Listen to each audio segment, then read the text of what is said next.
Au quartier Tiali, André Jacques, Mongompoko et autres, on passe désormais des nuits paisibles, car la saison sèche est arrivée.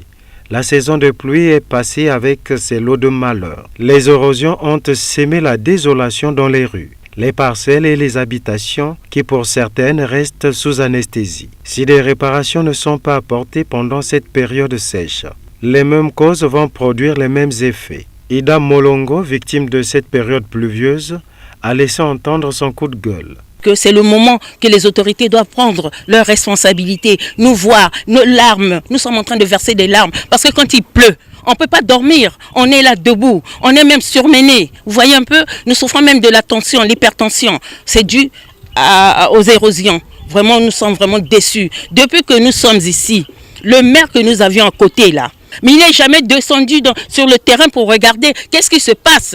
Est-ce que la population dort? Est-ce que la population ne dort pas? Qu'est-ce qui se passe? Non, rien du tout. On a fait même des pétitions là, on a emmené chez lui, il dit c'est pas son problème.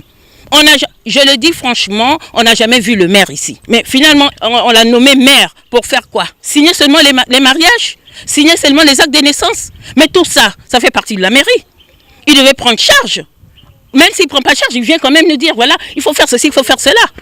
Hein? Là, c'était un goudron pour Sokavilou. Sokavilou, je crois que c'est Sokavilou qui avait posé ce goudron-là pour aller à l'abattoir là-bas. Mais non, regardez.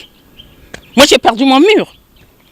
Tout compte fait, elle a lancé un message à l'endroit des autorités compétentes pour prévenir la saison des pluies. Fait appel aux autorités de prendre en charge, de nous voir, de s'occuper de nous. Si on pouvait, nous avions aussi le maire qui est à côté. J'ai honte, je me dis au fond du cœur, ceux qui partent à l'étranger, ils ne veulent pas revenir, ils ont raison. Pourquoi ne pas prendre en charge la population, les populations s'il faut dire.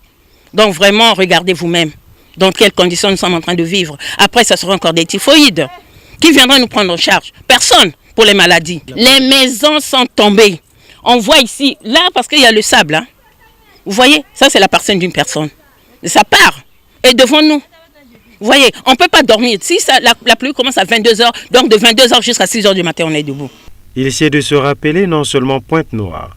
Brazzaville est également minée par ce problème naturel des érosions et le chef de l'État, Denis Sassou Nguesso, avait instruit le gouvernement pour la mise en place d'un comité interministériel chargé de gérer les problèmes des érosions dans les deux villes, ce depuis juin 2017.